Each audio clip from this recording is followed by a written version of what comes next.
আমার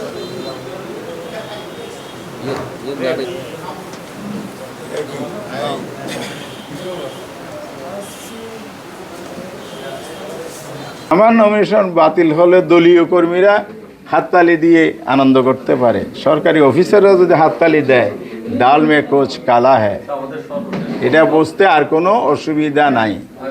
এখানে তো ওনারা দলীয় কর্মীর ভূমিকা রাখলে তাহলে আলটিমেটলি নির্বাচন কি হবে এটা তো পরিষ্কার। ফেসিদা আমলে একটা মামলায় অন্যায় বেআইনিভাবে আজকে আমার নমিনেশন উপর ওনারা অ্যাকসেপ্ট করেন নাই। এটা কত বড় যে অপরাধ এবং অন্যায় হয়েছে এটা আগামীতে প্রমাণিত হবে ইনশাআল্লাহ।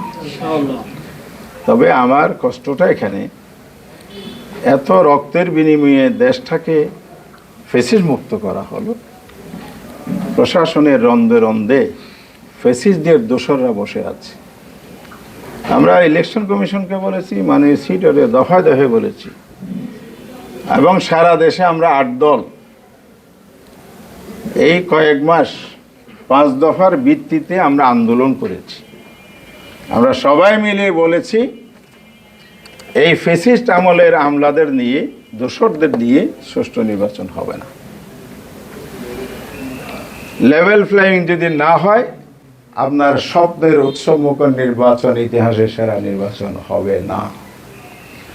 রাস্তায় যে কথাগুলো দাঁড়িয়ে বলেছিলাম, নির্বাচন কমিশনের অফিসে ফুল কমিশনের সামনে আমি নিজেই যে কথাগুলো আমার টিম সহ বলেছিল, আজকের কক্সবাজারের রিটার্ন অফিসার সেটা প্রমাণ করে দিলেন। আবার শুনানি চলাকালে আবার সবাই যারা পেয়েছেন পরিচালক যারা আমাকে